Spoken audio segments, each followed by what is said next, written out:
The early October sun barely warmed the quiet streets of Westerville, Ohio, a small town where the trees turned gold and orange like something from a postcard. Mark Nolan woke before dawn to set up the garage sale he had been planning for weeks. The smell of brewed coffee filled the small kitchen as Julia packed old books into boxes, arranging them with the kind of careful precision only a mother could muster. Emily, who had just turned 11, sulked at the thought of parting with her stuffed animals, while 8-year-old Ben bounced around the driveway pretending to be a traffic cop for arriving bargain hunters.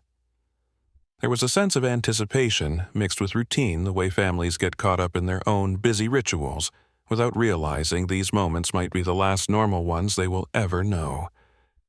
By mid-morning, the Nolans' yard was alive with neighbors browsing through records, toys, and boxes labeled Kitchen Miss C. Mark joked with a retired couple about his collection of old camcorders lined up on a folding table. He boasted that he had recorded every holiday and school event on them, capturing the messy, happy truth of family life.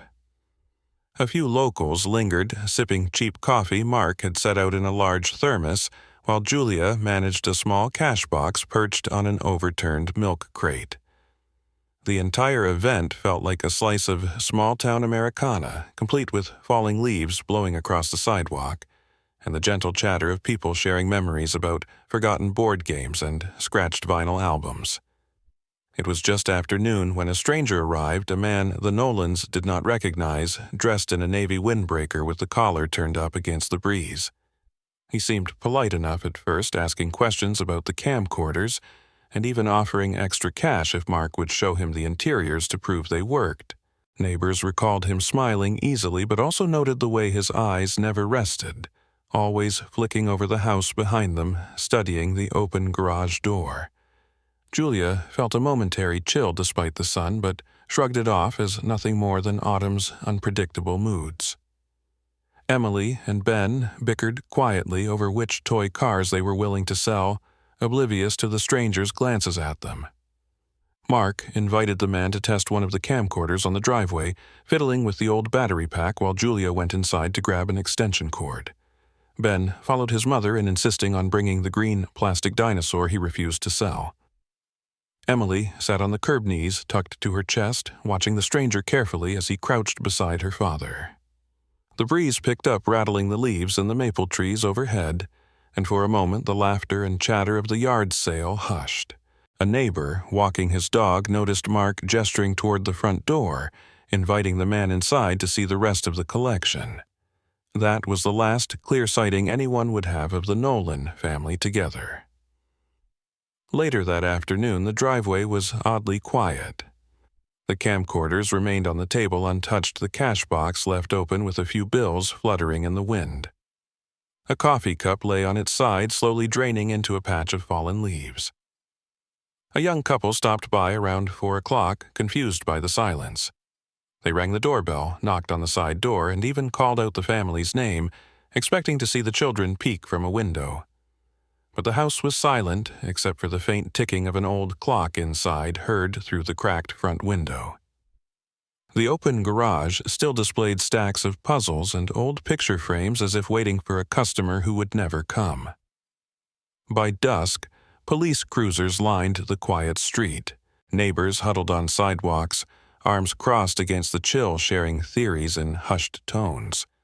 Officers taped off the yard while others entered the Nolan home, emerging with solemn faces. Julia's purse was found abandoned near the couch, its contents spilled on the floor. Mark's keys were in the front hall, his phone on the charger. In the kitchen, 2 cups of coffee sat cold, one with lipstick on the rim. Emily's favorite denim jacket hung by the door, still smelling of the apple orchard field trip from the week before. There was no sign of struggle, no sign of forced entry. It was as if the entire family had simply walked out in the middle of their day, leaving behind the most ordinary details of their lives in unsettling stillness. Word of the disappearance spread quickly. The local news station broadcast the story within hours, showing family photos that felt painfully ordinary. Mark's easy grin, Julia's careful gaze, Emily's bright eyes beneath bangs she insisted on cutting herself, and Ben's gap-toothed smile. Reporters stood outside the Nolan home as investigators carried out boxes of evidence, their faces drawn and serious. Rumors twisted through the town like wind through dry grass. Some said they had been targeted for robbery. Others whispered about debt, or that Mark had been acting strange. But the truth was simpler and more frightening. The family was gone, leaving behind half-drunk coffee and a table full of old camcorders recording nothing but loss. When police held the first press conference, they used words that chilled the small community. Without a trace. No leads. Investigation ongoing. The chief of police, his voice cracking with fatigue, promised the family they would not stop looking. Flyers appeared in every diner window, church bulletin board, and grocery store entrance. People clung to those smiling photographs, searching for meaning in the ordinary poses of a family who should have been safe in their own driveway. Search parties combed the woods outside town. Bloodhounds sniffed through fields and abandoned sheds. Neighbors prayed and speculated and kept their children closer, locking doors they had once left open.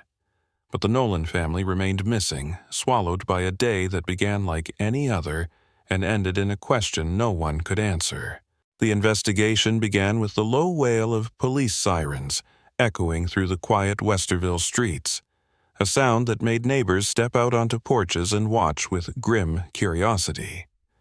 Officers moved with urgent precision, photographing the Nolan driveway with its abandoned tables of unsold items and spilled coins as though the mundane chaos might hold some secret. Julia's purse lay just inside the living room, contents scattered as if she had been rifling through it when interrupted. Ben's toy dinosaur rested on the sofa, its green plastic scuffed from countless adventures. Nothing was taken except the family themselves, and that fact weighed on every officer who walked through the house with muted footfalls on creaking hardwood floors. The chief assigned Detective Laura Hayes to lead the case, a detail-oriented investigator known for her unflinching patience, and she spent the first night seated at the Nolans' dining table, sifting through utility bills, birthday cards, and half-finished grocery lists, trying to find the thread that had unraveled their world. Laura reviewed security footage from nearby intersections, hoping to catch a glimpse of the family car leaving town, but the footage offered no clear answers. Neighbors were questioned with the calm but firm tone of a practiced investigator, and their recollections varied with the strain of the event. Some remembered the man in the windbreaker asking too many questions. Others claimed they had seen Mark leading him inside to show off more camcorders. A retired teacher 2 houses down said she noticed Julia's pale expression, like someone who had just heard something she did not want to believe. Laura noted all of it in her worn leather notebook, even the smallest, most contradictory details. She knew too well that truth often lay tangled among conflicting memories. Despite the urgency, she refused to rush, believing that the worst mistakes in a case like this were made when someone forced the pieces to fit before they truly did. 2 days later, a jogger found the family's blue Ford Explorer parked on a cracked rural access road 12 miles from their house. The car sat beneath drooping tree branches that scattered yellowed leaves across the windshield, its driver's door slightly ajar as if someone had meant to come back soon but never did. Laura drove out herself to survey the scene. She noted how the autumn sun filtered through skeletal branches, the cold wind rattling the dry foliage like bones. The interior was undisturbed except for the passenger seat, where a small muddy footprint suggested a child had stood there recently. Yet the ground around the car was bone dry, leaving Laura to wonder how the mud had clung so fresh. In the cup holder sat a burnt matchbook branded with the name of a roadside motel nearly 80 miles south, its cover singed to black around the edges. Laura felt the weight of that clue settle in her chest as heavily as the cold wind against her coat. Back at the station, Laura spread evidence photos across the conference table, each image another grim reminder of how normal the Nolan family had been right until they were not. She studied the muddy footprint like it might speak if she stared hard enough, considered the matchbook with its cheap plastic logo, and the memory of dozens of forgotten American highways. Her team called the motel listed on the matchbook, and the manager confirmed that the Nolans had indeed checked in, but only Mark and Julia without the children. That small detail fractured the theory of a simple abduction and replaced it with darker possibilities. Laura pressed her fingers to her temples, listening to the hum of the overhead lights, determined not to jump to conclusions.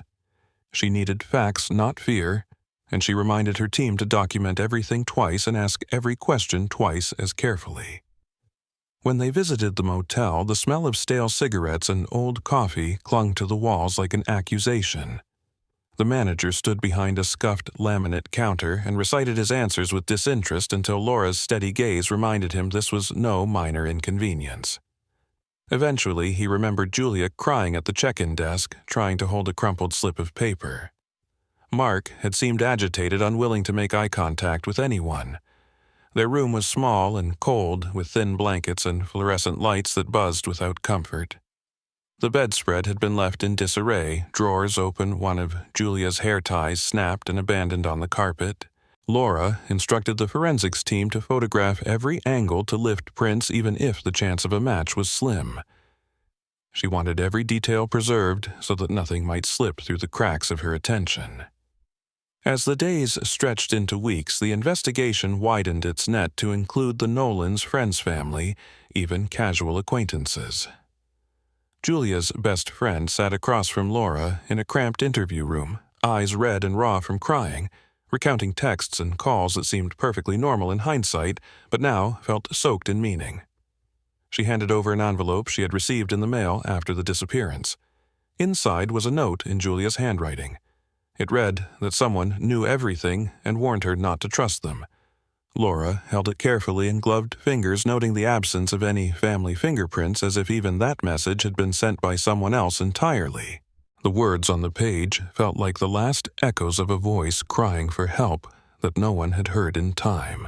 Detective Laura Hayes stood beside the abandoned Ford Explorer, her boots crunching against the cracked gravel of the rural access road. The October wind pushed dry leaves along the ditches, making them hiss like whispers. She squinted at the vehicle, taking in every small clue left behind in the quiet desolation. The car door hung slightly open as if someone had meant to close it but was interrupted. The interior was remarkably undisturbed. Empty fast food wrappers were in the footwell, a child's jacket lay folded neatly on the back seat, and the family's travel mugs sat in the cup holders as though waiting for their owners to return. Laura felt a chill that had nothing to do with the autumn air. There was a sinister patience to it all, a sense that whoever left the car here wanted it found, but wanted the family themselves to remain an unanswered question. As the forensic team worked methodically, Laura circled the vehicle, her eyes landing on the muddy footprint on the passenger seat. It was small enough to belong to Ben, but smeared in damp earth that had no obvious source nearby. The road was dry, the ground cracked from a week without rain. The inconsistency gnawed at her, a mocking detail she could not ignore. She snapped a photo herself despite the technician's protests. She had learned long ago that sometimes her own eye caught what others missed. She asked the tech to check for hair fibers, anything the children might have left behind. She felt each passing hour as a weight pressing down on her lungs. The investigation was no longer about finding the family alive. It was becoming an effort to learn what had been done to them. Inside the car, the forensic team discovered the burnt matchbook from the roadside motel 80 miles south. Its cover was half-charred, obscuring the contact information. Laura studied it carefully under the plastic evidence sleeve, the brittle paper threatening to crumble. The singed edges suggested a deliberate act, an attempt to destroy or intimidate. The matchbook was a physical link between the Nolan family's suburban safety and the grim transient world of cheap motels and cash-only transactions. She ordered the motel's records subpoenaed and sent officers to canvass the area around the access road. She wanted to know if any nearby homes had security cameras that might have caught a vehicle on the night the family vanished. But she knew the odds were slim. These roads were lonely by design. 3 days later, the lab returned preliminary results. The mud from the footprint contained a unique blend of clay and silt, more commonly found near the banks of the Olentangy River, miles from where the car had been abandoned. Laura sat in her office late into the night reviewing topographical maps of the area, tracing possible routes from the river to the access road. The knowledge tormented her that the children had likely been moved multiple times. Each relocation reduced their chances of survival. She rubbed her temples until her eyes blurred, refusing to let fatigue weaken her resolve. She wrote a list of follow-up tasks in the margins of her notebook. She would not rest until every option had been exhausted, even if the final truth was one no one wanted to hear. While her team worked the physical evidence, Laura returned to interviewing the motel clerk who had checked in Mark and Julia. The man's memory was unreliable, a haze of routine and indifference. But when pressed, he described Julia as upset, clutching a crumpled note, and Mark as restless, checking the parking lot repeatedly. Laura asked for any discarded registration slips or receipts, but found the records incomplete, carelessly maintained, typical of cash-friendly motels serving a transient clientele. She left the interview frustrated but determined. She felt that note Julia had held was a vital clue, a voice trying to escape whatever trap had closed around them. Back at the station, Laura's partner, Detective Ruiz, worked the digital angle, combing through Mark and Julia's email accounts and phone records. He found one flagged message sent to Julia's inbox days before the disappearance with no subject line and a single sentence in the body. It read, "He knows." Ruiz enlarged the text on his screen as if that might make it reveal more. Laura read it over his shoulder, her face grim. The brevity was chilling, almost elegant in its menace. It suggested blackmail, a secret powerful enough to unravel an entire family.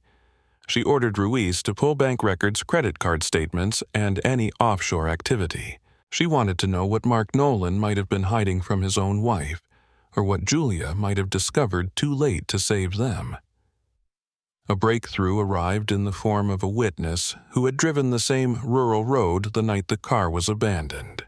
The man described seeing another vehicle parked behind the Explorer, its headlights off, a figure standing beside the open driver's door. The sight had unnerved him enough to accelerate away without stopping. He could not provide a license plate or even confirm the vehicle's make and model, only that it was large and dark, perhaps a truck or SUV. Laura entered the new details into the statewide BOLO system and instructed the team to cross-check with any recent traffic stops in the area. She knew it was unlikely the suspect would make such a careless error twice, but refused to surrender even the slimmest lead. In a tense meeting with the police chief, Laura presented her findings to date. She described the muddy footprint from a location nowhere near the crime scene. The cryptic email, the burnt motel matchbook, and the witness statement placing a second vehicle at the site. She laid out her theory that the family had been targeted, coerced, and transported multiple times, possibly by someone with local knowledge and an interest in controlling them rather than simply robbing them.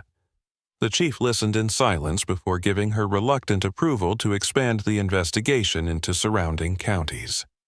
Laura left the office with her jaw set, her mind racing with possibilities that made her stomach tighten. She understood too well what it meant to chase ghosts across county lines. Detective Laura Hayes drove south in the pre-dawn light, the road stretching ahead in pale bands of asphalt bordered by fallow fields and the dim suggestion of woods in the distance. She felt the long hours in her bones, the coffee in the travel cup beside her having long gone cold. She reviewed her notes for the 100th time, determined not to miss a single detail when she arrived at the roadside motel, whose burnt matchbook had been found in the Nolan's abandoned SUV. It was a tired, low-slung building with a neon vacancy sign flickering in the dawn. She parked her unmarked car near the lobby, took a moment to steel herself, then stepped out into the cold morning air, feeling the frost crunch under her boots. Inside, the front desk smelled of stale coffee and disinfectant. The manager wore a threadbare flannel shirt and eyed her badge with wariness, his mouth tightening in the way of someone who knew enough to dislike the police.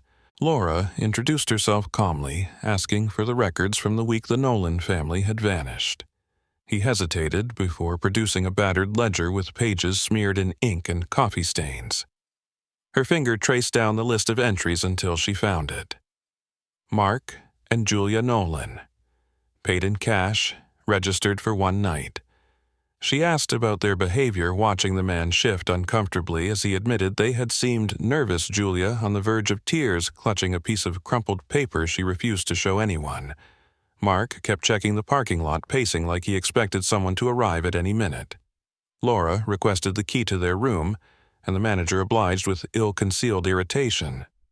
She followed the narrow walkway past doors with peeling paint until she reached room 7.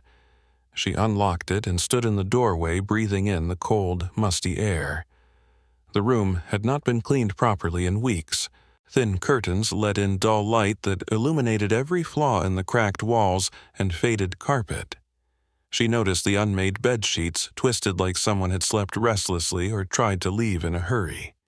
In the corner sat an old armchair with a broken armrest and a thin layer of dust on the seat. Laura scanned the room methodically, her eyes settling on a hair tie near the bed. It was pink and stretched the elastic nearly snapped. She picked it up carefully with gloved fingers, placing it into an evidence bag with a practiced motion. The forensic team arrived an hour later, setting up cameras and evidence markers with quiet efficiency. Laura watched as they worked her mind, turning over every small clue. She studied the scuffed nightstand and the open drawer with nothing inside except an old Bible missing half its pages. There was no luggage, no discarded receipts, no sign of the children at all. The room felt abandoned, but also violated, as though someone had rummaged through it searching for something and left only silence behind. Laura questioned whether Julia had written the cryptic note in the envelope from the safety of this room, or whether she had been forced to do so. The idea made her stomach knot. She stepped back outside to call the station, her breath fogging in the cold, instructing Ruiz to dig deeper into any other cash transactions Mark might have made before they vanished. Hours later, Laura sat in a nearby diner with the forensic photos spread across her booth table, the smell of burnt coffee thick in the air.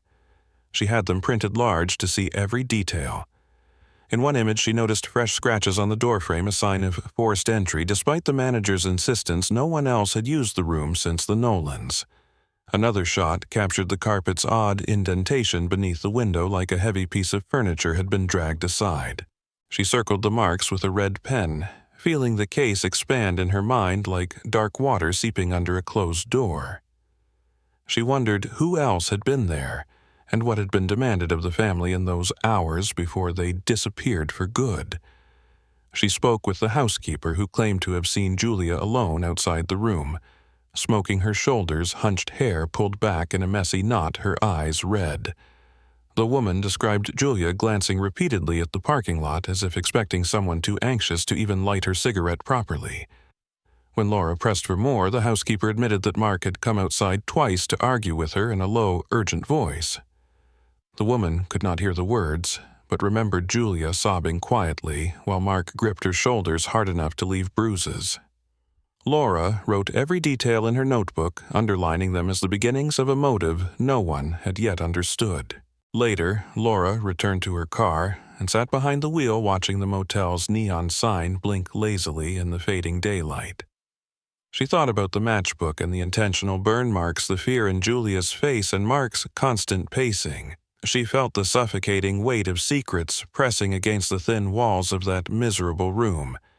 She considered what the crumpled note might have said, what offer or threat had been made that drove them from their suburban driveway to this anonymous roadside stop.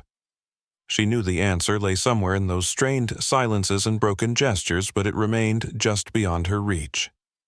Back at the station, Laura met with Ruiz to review the motel's grainy security footage. They watched Mark pacing in the parking lot, checking over his shoulder repeatedly. Julia sat on the curb with her head in her hands. There was no sign of the children. Ruiz froze the frame on Julia's face.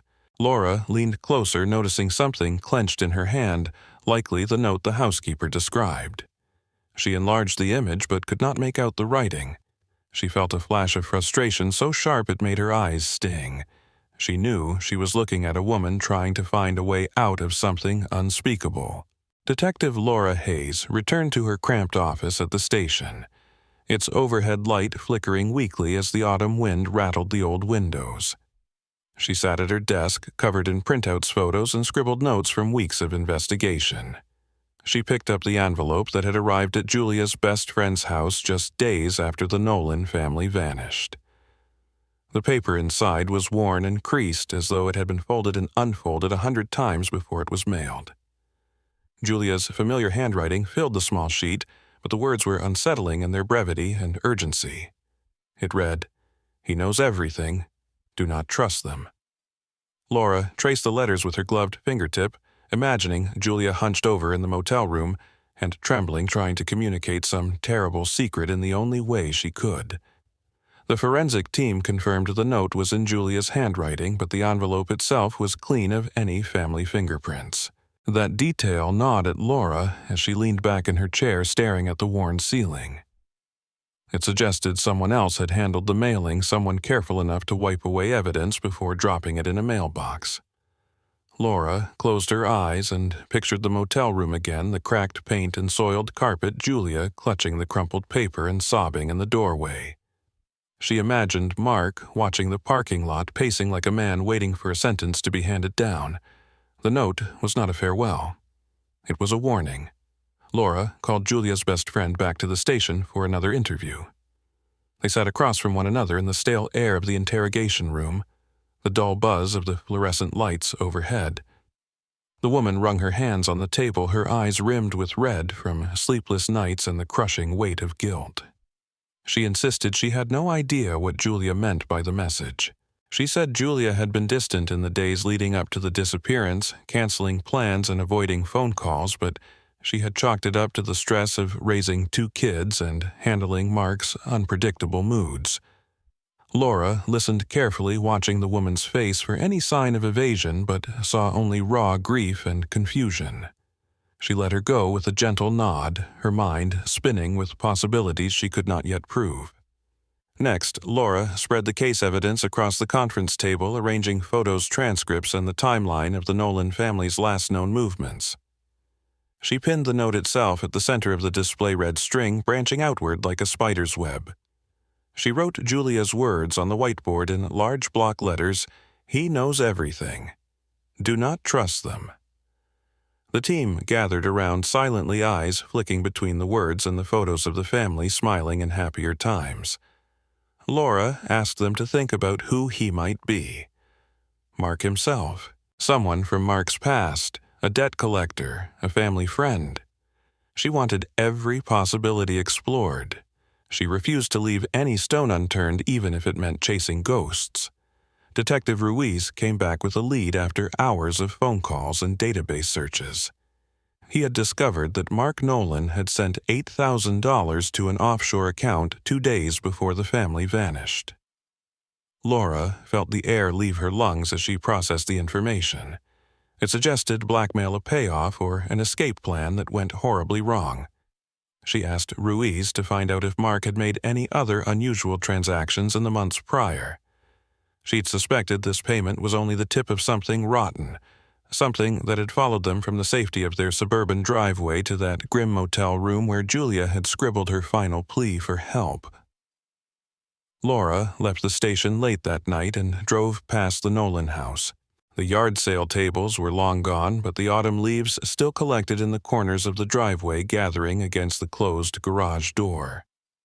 She parked across the street and sat with the engine idling, headlights off. She imagined the scene as it must have been that morning. Neighbors laughing and haggling over trinkets while inside Mark and Julia exchanged tense whispers about threats they could no longer hide. She felt anger boiling in her chest, anger at the cowardice of whoever had forced them into such desperation. She clenched her hands on the steering wheel until her knuckles ached. The next morning, Laura gathered the team again. She laid out the possible scenario in measured tones. Someone had threatened Mark. He paid them off. It did not satisfy them. Julia learned the truth too late. She wrote the note and tried to warn her friend in a last act of defiance. The motel stay was not a rest stop, but a negotiation that had gone sideways. She instructed Ruiz to start checking known blackmailers, loan sharks, and even family members who might have had a grudge or stood to gain from the Nolans' disappearance. She wanted phone records, email accounts, credit card statements, every scrap of their financial history. Nothing was too small to matter. By the end of the week, Laura had a corkboard in her office plastered with notes, photos, and maps. Red lines connected the family's suburban home, the motel 80 miles south, the abandoned car with its strange muddy footprint. She stared at Julia's note in the center, willing it to reveal more. The words were chilling in their simplicity. He knows everything.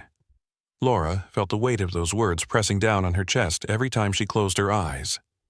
She knew she was chasing someone patient and cruel, someone willing to hurt an entire family to keep them silent. She vowed she would not let Julia's last message be in vain. Detective Laura Hayes sat at her desk one gray November morning, the low hum of voices and ringing phones filling the cramped station. She nursed a cup of stale coffee, eyes fixed on Julia's note pinned to the board in front of her. She was mentally reviewing every lead when Ruiz entered the office carrying his cell phone in one hand and a paper in the other.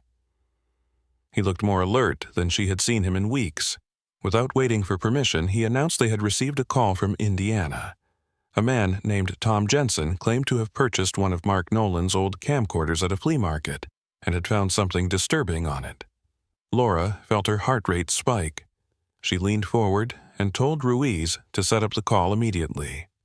Tom Jensen's voice crackled over the speaker, measured and careful. He explained that he bought the camcorder because he liked vintage equipment and had spent the last few days testing it out. When he connected it to his computer, he found it still had an old tape inside. The footage began with what looked like the Nolan family's garage sale. Tom described seeing Mark in the background talking to customers while Julia arranged boxes of toys. Laura closed her eyes, picturing that morning in vivid detail, the laughter of children and the crisp October breeze carrying the scent of fallen leaves. She asked Tom to describe everything on the tape as carefully as he could.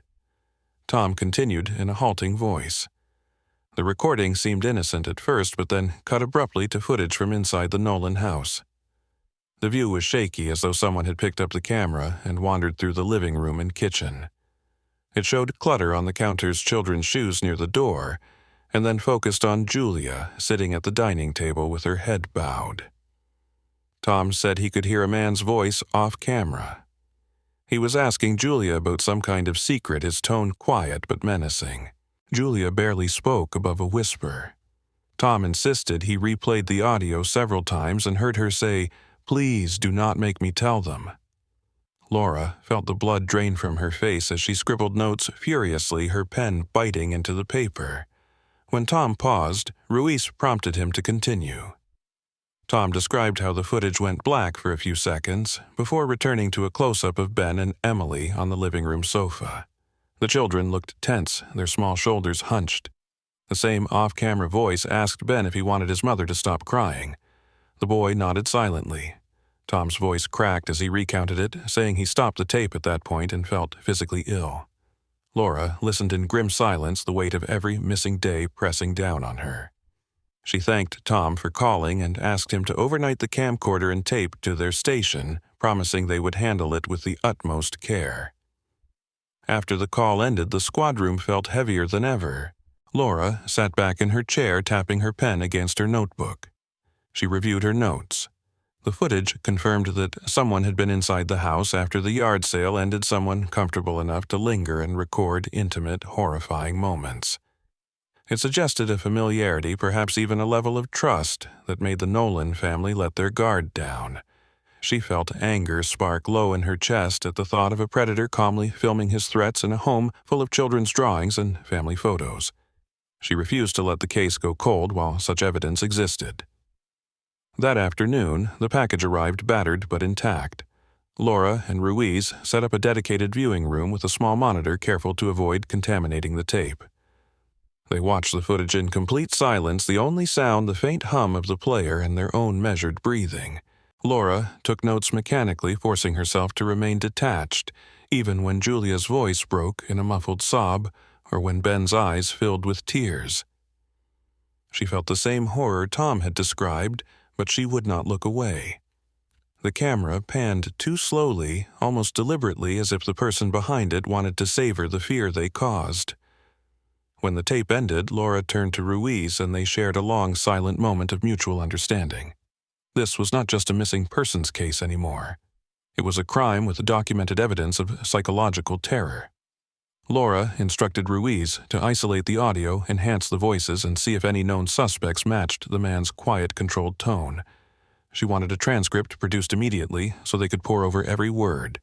She also ordered background checks on any local buyers who had attended the garage sale. She was determined to identify the man with the camera no matter how long it took.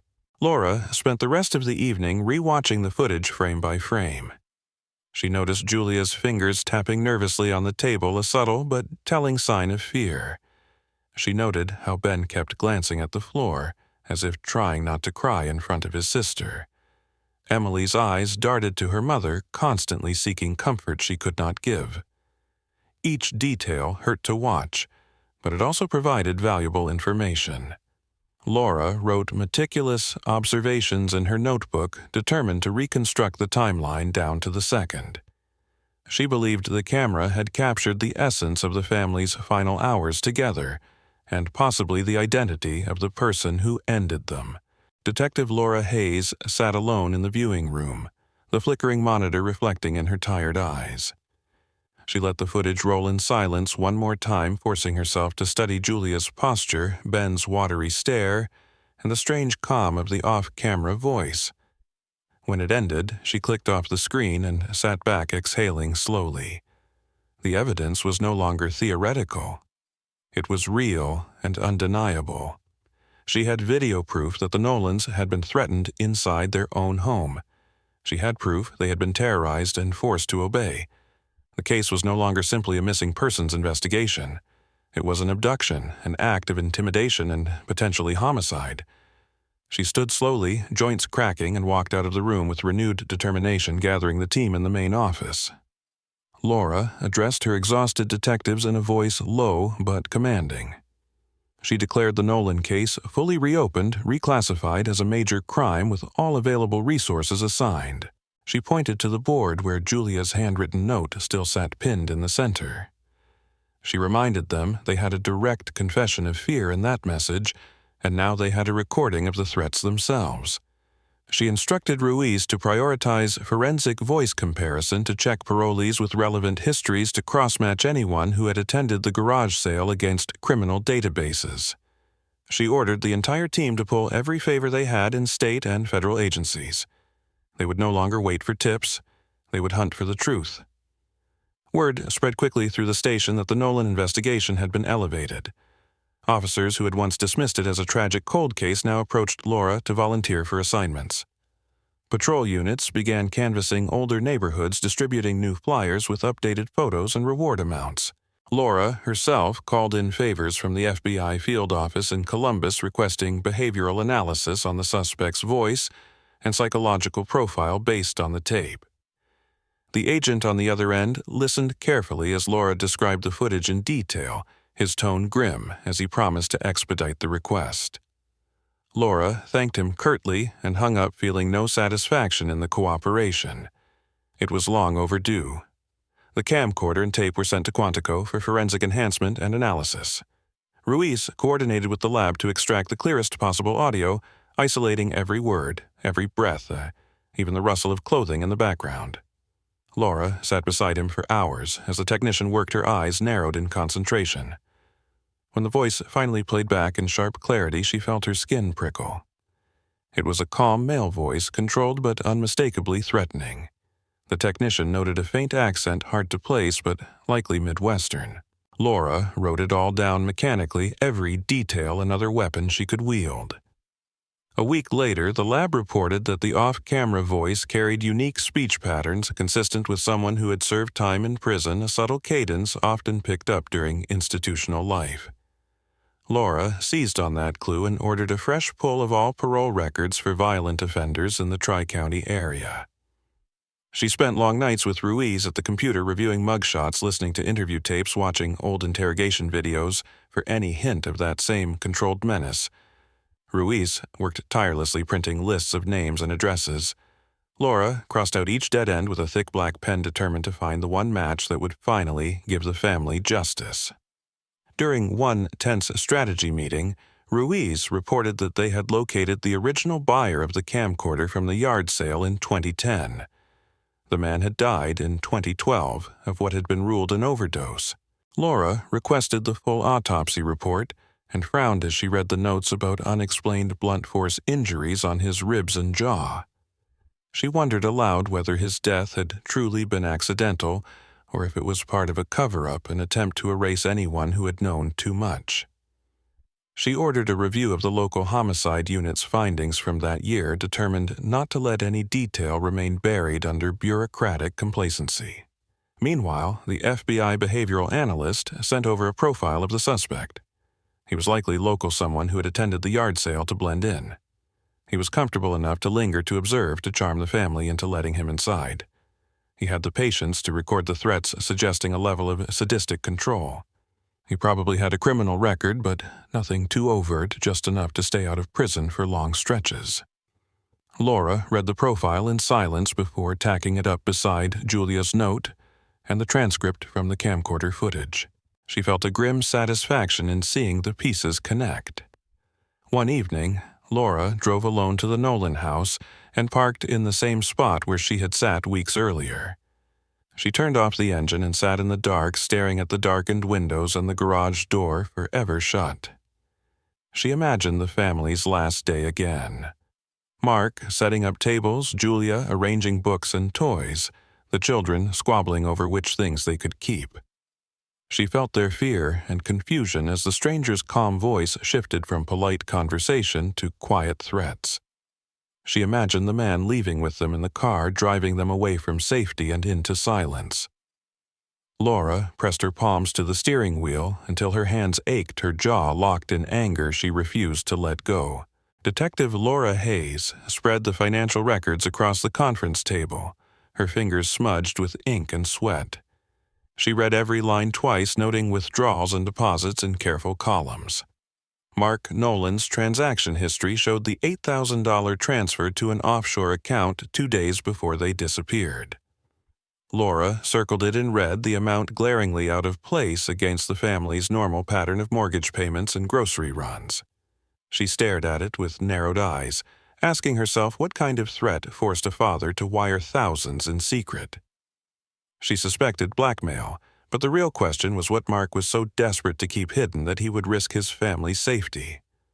Ruiz sat across from her, cross-referencing the account information with known shell companies used for laundering.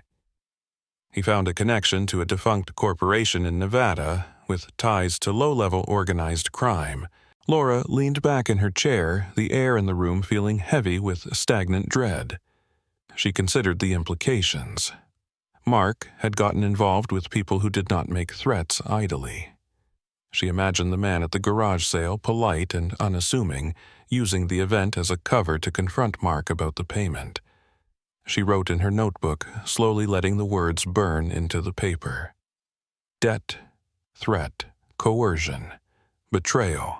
They decided to interview Mark's co-workers from the small HVAC company where he had worked for nearly 10 years. Laura and Ruiz sat in plastic chairs in a break room that smelled of old coffee and metal shavings. Mark's supervisor described him as dependable, but distracted in the months before the disappearance. He had taken more personal calls than usual, spent too much time outside on smoke breaks even though he did not smoke. One co-worker remembered overhearing Mark arguing on the phone, his voice low and urgent, repeating the words, "I will get it to you." Laura scribbled every word. When she asked about friends outside of work, the answers were thin and unhelpful. Mark had kept to himself, a quiet man, with little time for socializing outside family. Laura turned her attention to Julia's life next. She sat at the dining table in the Nolan home late one evening, listening to the creaks of the old house settling around her. The space was clean, but felt haunted, like the walls themselves remembered the fear. Julia's computer sat in the corner of the living room, its screen dusty. Laura powered it on and reviewed old emails, scrolling through mundane messages about school volunteering and holiday plans. Then she found a draft that had never been sent. It was a single line, typed and then abandoned. "I know what you did." Laura felt a chill crawl across her shoulders. She read it twice more before printing it for evidence. Back at the station, Ruiz found a lead buried in Julia's social media history. Months before they vanished, Julia had messaged her cousin the thread short but strange.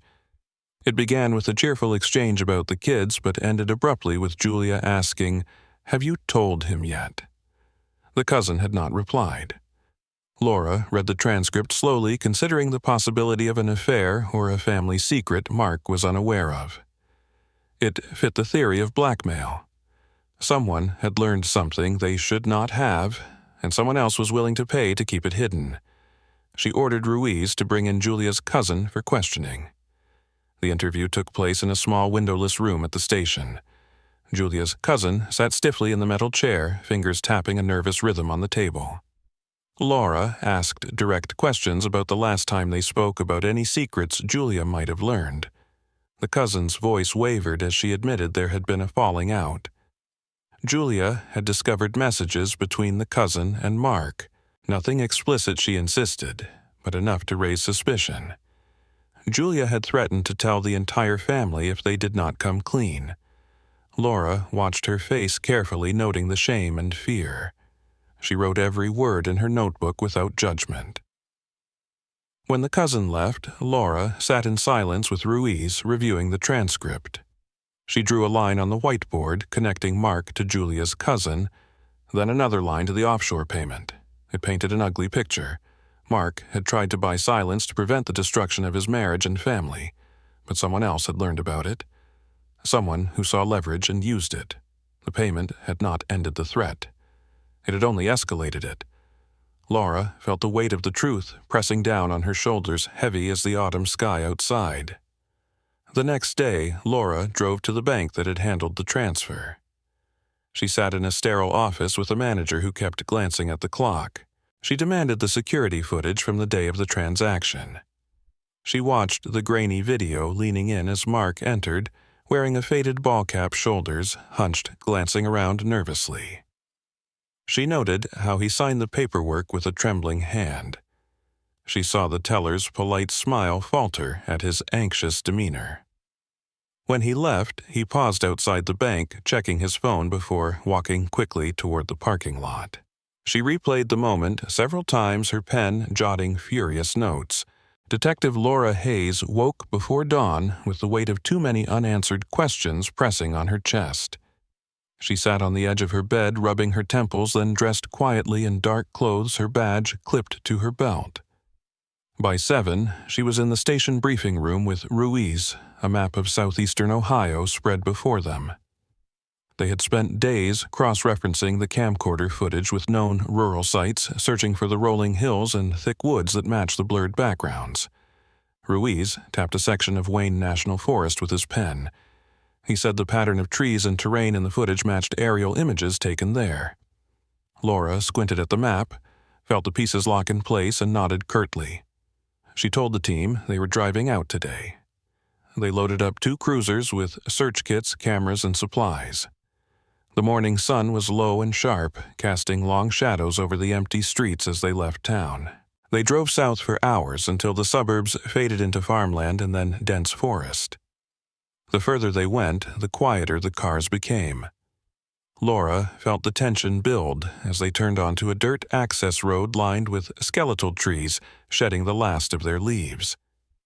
When they stopped, the wind was the only sound, hissing through dry grass and dead branches.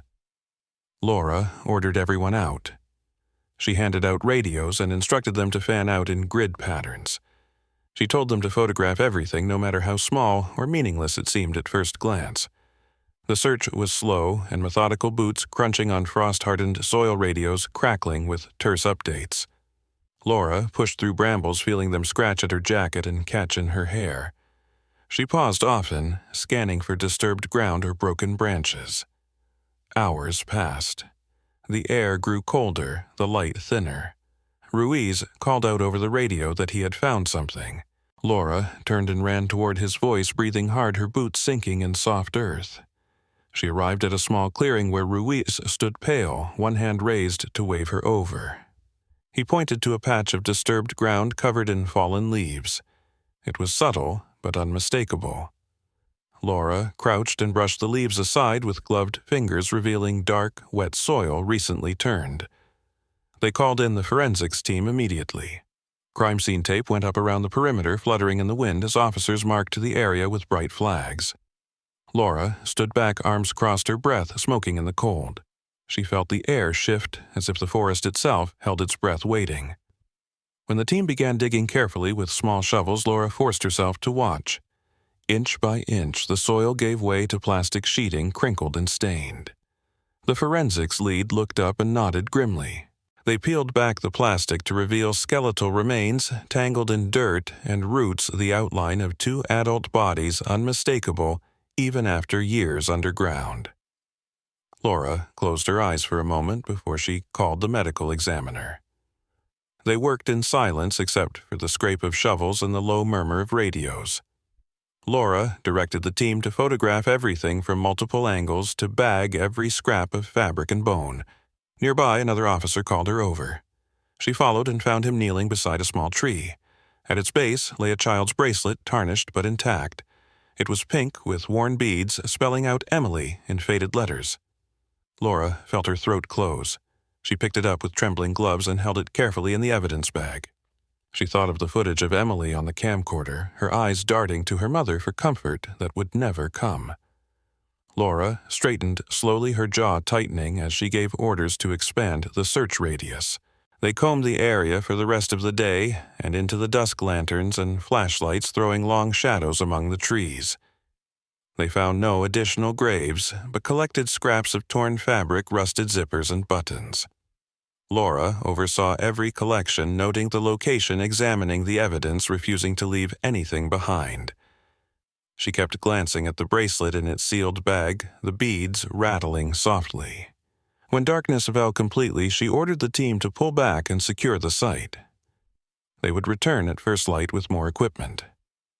She felt the cold in her bones as she climbed into the cruiser, staring out the windshield at the black wall of trees, wondering what secrets still lay buried in the soil. Back at the station, Laura gathered the team in the conference room. The map of Wayne National Forest now marked with new flags and notes. She pinned up photos of the graves, the plastic sheeting, the bracelet. She wrote on the whiteboard in harsh black letters, "Confirmed site." She turned to the team and said they had likely found Mark and Julia Nolan. She saw the grim understanding in their eyes. Ruiz sat with his elbows on his knees, head lowered. He asked quietly where Emily and Ben were, if not in those graves. Laura had no answer. She stared at the board in silence, the question echoing in the quiet room. When the medical examiner's report arrived 2 days later, it confirmed 2 adult remains. Cause of death was execution-style gunshots to the back of the head. Laura closed the file slowly, fingers drumming the worn folder. She felt the horror settle deeper in her chest. This was no accident or moment of rage. This was a planned execution, a message. She wrote the word on the board in thick black lines, "Message." She circled it twice. She turned to her team and told them to prepare for a press conference. The public deserved to know the truth, and someone out there deserved to know they were still hunting. Detective Laura Hayes woke to another gray morning in Ohio. She rose from bed, slowly, joints stiff with the ache of too many hours spent bent over case files and maps. She washed her face in the tiny bathroom of her rented apartment and studied her reflection in the mirror. She saw the new lines around her eyes and mouth, evidence of long nights and worse dreams. She tied her hair back in a simple knot and let her fingers rest against the cool sink porcelain, grounding herself in the moment before she faced the day. She had promised herself she would see this case through, no matter how it ended. She left the apartment in silence, the door clicking shut behind her with the soft finality of commitment. At the station, the atmosphere was grim but determined. Officers moved with purpose, voices low, eyes focused. Ruiz was already there, leaning over the large map spread across their table, the red flags marking the graves in Wayne National Forest still pinned to the faded green topography. Laura set her coffee cup down beside him and greeted him quietly. He nodded without looking up his pen-tracing lines between the gravesite and nearby service roads. He said there were more remote areas they had yet to check. Laura listened carefully, making notes in her small black book, her fingers moving automatically even as her mind raced ahead. She felt the mounting pressure in the room, the unspoken knowledge that finding the children alive was growing more unlikely with every passing day. They assembled the search team and headed back to the forest at dawn. The wind was colder now, the last leaves clinging stubbornly to skeletal branches overhead. The ground was harder too, the first signs of frost silvering the grass and brush. Laura walked with the team in measured lines, eyes scanning for any sign of disturbed earth or discarded belongings. They paused often to listen, the only sounds the crackle of radios and the soft exhalations of breath. She felt the landscape close in around them, the weight of ancient trees and dark secrets pressing on her shoulders. She wondered how many other families had walked these same paths for happier reasons, completely unaware of what lay buried beneath the surface. Hours passed with nothing but false alarms and empty holes. The sun crept low on the horizon, lighting the forest in blood-tinged gold. Ruiz called her over to a narrow depression near a fallen log. She crouched beside him and studied the disturbed earth. It was subtle but real. She gestured for the forensic team to mark it and begin careful excavation. She stood back with arms crossed, fingers pressed into her biceps, watching as soil was moved inch by inch. Eventually, the shovel scraped against something harder than dirt. The team paused and switched to brushes, working delicately. Slowly, the outline of a small skeletal frame emerged. Laura closed her eyes for a moment, fighting the bile in her throat. She turned away, inhaling deeply, focusing on the cold air filling her lungs and the distant sound of crows calling overhead. They found another grave not 50 yards away. The second child's remains were smaller still, curled tight as if trying to hide from the world. Laura knelt beside the site long after the team had stepped away to give her space. She rested a gloved hand gently on the ground, whispering quiet apologies that no one else could hear. She thought of Emily's bracelet found days earlier, the worn beads spelling her name, a child's fragile claim on the world. She thought of Ben's small muddy footprint in the abandoned car, a sign he had tried to hold on even when everything around him fell apart. She felt the old anger surge in her chest, hot and steady, burning away the cold until only resolve remained. When they returned to the station that night, the team moved like shadows drained of words. Laura held a short meeting in the conference room where she confirmed what everyone already knew. They had found the entire family. Mark and Julia in one grave, their children in others nearby.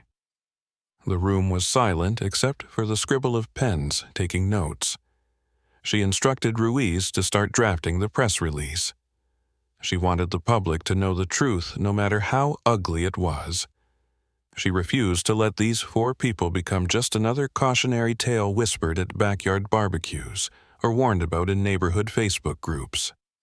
She told her team to treat this case with the dignity it deserved, to remember that they were not dealing with statistics, but with a family who had loved each other enough to die trying to protect one another. The medical examiner's report arrived days later. Laura sat in her office late into the night reading every line. The adults had both died from execution-style gunshots. The children's injuries were less straightforward, suggesting suffocation or restraint over extended time. She rubbed her eyes with the heel of her hand, blinking against tears she would not allow to fall. She reread the sentence describing the beads of Emily's bracelet found in the dirt, each letter of her name carefully preserved in the report, like a final testimony. Laura closed the folder, slowly resting her hand on it, feeling the thin cardboard bend under her grip. She let her breath shudder out in the quiet room before she stood to leave. The press conference was held on a cold, bright morning outside the courthouse. Reporters gathered in clusters, breath fogging in the air, cameras and microphones aimed at the small podium. Laura wore her dress blues, her badge polished to a dull shine against the navy fabric. She stepped up slowly, her eyes scanning the crowd without really seeing them. She spoke in a clear, steady voice about the timeline of events, the discovery of the graves, and the ongoing investigation into the man seen on the camcorder footage. She paused to let the weight of her words sink in before she finished with a promise. She said they would not stop until they had found the person responsible and brought him to trial. She let the silence settle around her words like dust over old memories. After the press conference, Laura returned to the Nolan house one last time. The new owners had given permission for the visit, understanding the gravity of what had happened there. She walked through the empty room, slowly, her boots muffled against the old carpets. She paused in the living room where Julia had been filmed pleading with someone off camera. She rested her hand on the wall, feeling the cold seep through her gloves. She imagined the children on the sofa huddled together, afraid, but trusting their mother to fix everything. She closed her eyes and let the silence speak for them. She walked through the kitchen, where half-drunk mugs of coffee had sat for days after they vanished, then out onto the driveway where the garage sale had drawn in neighbors and strangers alike. She let herself remember the laughter that must have filled the yard before everything went dark. Laura returned to the station late that night, writing her final report by the harsh light of her desk lamp.